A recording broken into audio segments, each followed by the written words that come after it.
एक रात south India के एक छोटे से गांव में 8 साल की एक बच्ची को उसकी माँ नए कपड़े पहनाती है। उसके बालों में गजरा लगाया जाता है और गले में पहले से तैयार एक हरी माला, जिसे तली कहते हैं, बांधी जाती है। वो बच्ची मुस्कुरा रही है क्योंकि उसे लगता है कि उसकी शादी हो रही है और वो किसी राजकुमारी की तरह सजाई गई है। लेकिन उसे नहीं पता कि मंदिर के गर्भगृह में एक भगवान की मूर्ति के आगे उसके परिवार ने आने वाले सालों के लिए उसका सौदा कर दिया है। कुछ ही सालों बाद जब वो लड़की बड़ी होगी तो वही गांव के जमींदार और अमीर लोग धर्म का चोला पहनकर उस बच्ची का पहला सौदा करेंगे और एक दिन उसे शहर के रेड लाइट इलाकों में बेच दिया जाएगा। ये कोई कहानी नहीं है, ये आज भी चलने वाली एक ऐसी धरोहर है जिसे हम देवदासी प्रथा कहते हैं। पर क्या आपने कभी सोचा है कि जो लड़कियां आज कोठे पर बैठने पर मजबूर हैं, एक समय में वो इस देश की सबसे अमीर, सबसे पढ़ी लिखी और सबसे शक्तिशाली महिलाएं हुआ करती थी। आखिर ऐसा क्या हुआ कि मंदिर की देवी समाज के दलदल में गिर गई?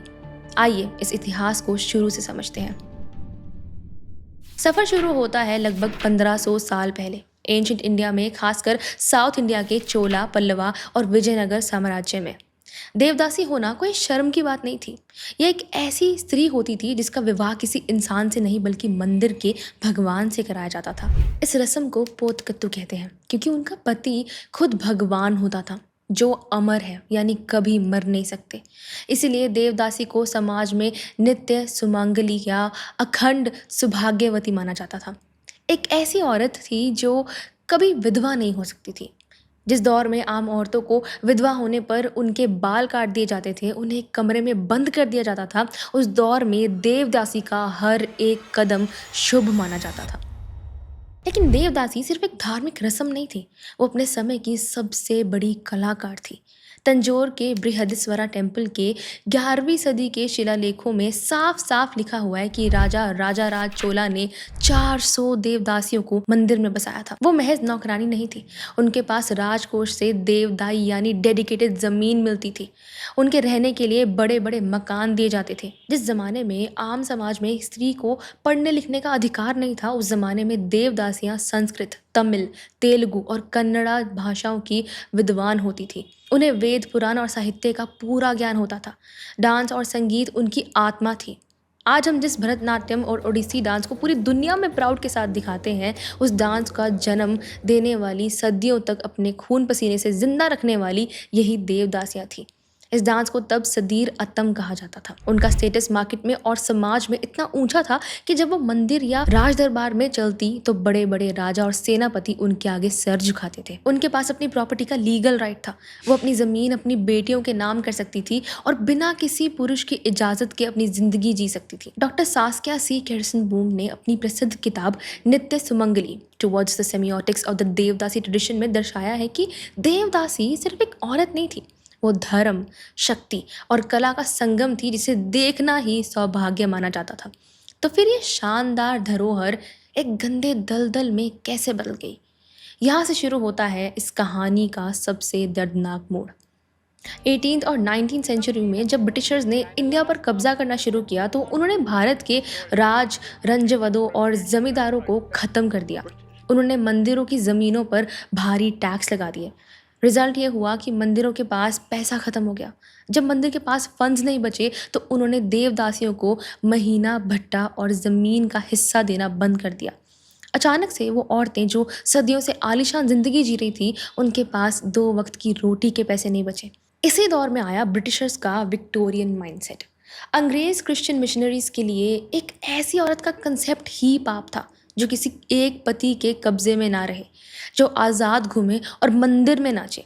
उन्होंने हमारी इस संस्कृति को समझा नहीं और हर तरह के मंदिर डांस को नौच और प्रोस्टिट्यूशन का नाम दे दिया। ईयर 1892 में अंग्रेज़ों और उनके साथ मिले कुछ पढ़े लिखे इंडियन रिफॉर्मर्स ने शुरू किया एंटी नॉच मूवमेंट। उन्होंने लोगों से कहा कि देवदासियों के डांस का बॉयकॉट करो, उनका नाच मत देखो। नतीजा ये हुआ कि देवदासियों की आत्मसम्मान और उनकी आर्ट को पूरी तरह मिटा दिया गया।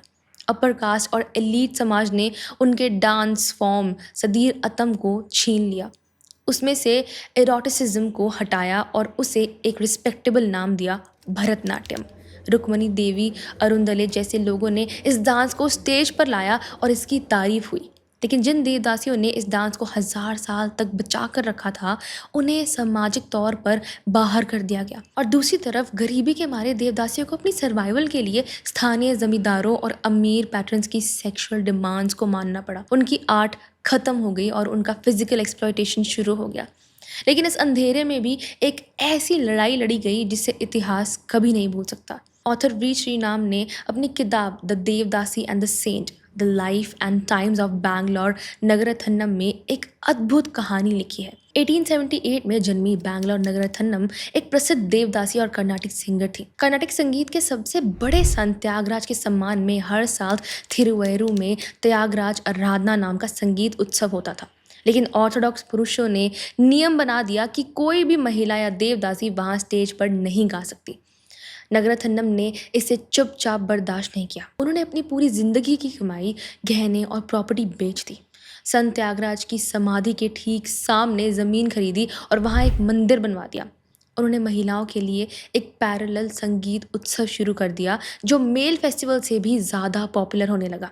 आखिरकार पुरुषों को झुकना पड़ा और 1940s में दोनों फेस्टिवल्स मर्ज हुए। पहली बार महिलाओं को स्टेज पर बैठकर गाने का अधिकार मिला। आज जब आप किसी महिला को क्लासिकल स्टेज पर गाते देखते हैं तो उसके पीछे बैंगलोर नगरथन्नम के संघर्ष हैं। आज़ादी के बाद भारत सरकार ने इन शोषों को रोकने के लिए कानून बनाए। ईयर 1934 में बॉम्बे देवदासी प्रोटेक्शन एक्ट आया। 1947 में मद्रास देवदासी एक्ट इनैक्ट हुआ और फिर 1988 में आंध्र प्रदेश और कर्नाटका देवदासी प्रोहिबिशन एक्ट्स पास किए गए। कानून ने साफ कह दिया कि किसी भी लड़की को भगवान के नाम पर डेडिकेट करना इलीगल है। लेकिन क्या कानून बनने से ये प्रथा खत्म हो गई? बिल्कुल नहीं। ये प्रथा खत्म होने के बजाय और गंदी होकर अंडरग्राउंड चली गई। आज के समय में कोई अमीर या पढ़ी लिखी लड़की देवदासी नहीं बनती।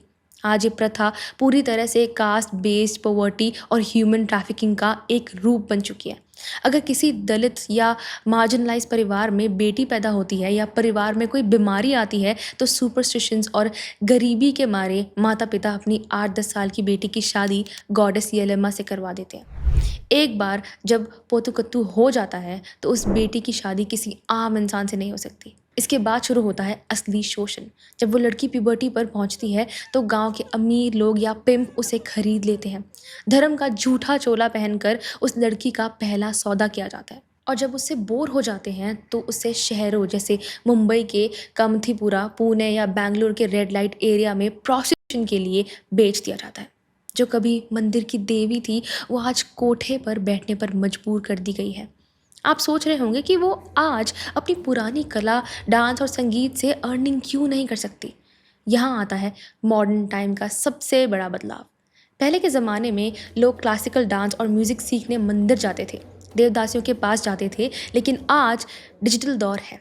आज लोग डांस और म्यूज़िक यूट्यूब, इंस्टाग्राम रील्स और हाई एंड प्राइवेट अकेडमीज से सीख लेते हैं।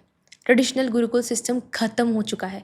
मॉडर्न लोगों के पास ना तो ट्रेडिशनल आर्ट्स के लिए वक्त है और ना ही वो इन गरीब देवदासियों को गुरु के रूप में एक्सेप्ट करने को तैयार है, क्योंकि समाज ने उन पर प्रॉस्टिट्यूट का टैग लगा दिया है। आज इनका वजूद कितना है, डेटा सुनकर आप दंग रह जाएंगे। कानूनी बैन के बावजूद नेशनल ह्यूमन राइट्स कमीशन की 2013 की रिपोर्ट के अकॉर्डिंग इंडिया में आज भी 4,50,000 देवदासियां या उनसे जुड़ी महिलाएं मौजूद हैं। आज इन महिलाओं की हालत बेहद खराब है। उनके बच्चों को स्कूल में बाप का नाम ना होने की वजह से एडमिशन नहीं मिलता। उन्हें कोई पेंशन या रिहैबिलिटेशन ठीक से नहीं मिलती। ये देवदासी प्रथा की पूरी कहानी है जो भारत के सबसे उच्च आर्टिस्टिक और स्पिरिचुअल पीक से शुरू हुई थी, जहाँ स्त्री को संगीत और ज्ञान की मूल धारक माना गया था। लेकिन आज वो सामाजिक पतन, गरीबी और शोषण का सबसे गंदा रूप बनकर रह गई है। जो कभी मंदिर के गर्भगृह में बैठकर भगवान के आगे गाती थी, आज वो समाज के सबसे अंधेरे कोनों में घुट घुट कर जीने पर मजबूर है। आज के लिए बस इतना ही। उम्मीद है कि आपको ये वीडियो पसंद आई हो। अगर आई है तो इसे लाइक करें और शेयर करें और चैनल को सब्सक्राइब करना ना भूलें। मिलते हैं हमारी अगली वीडियो में।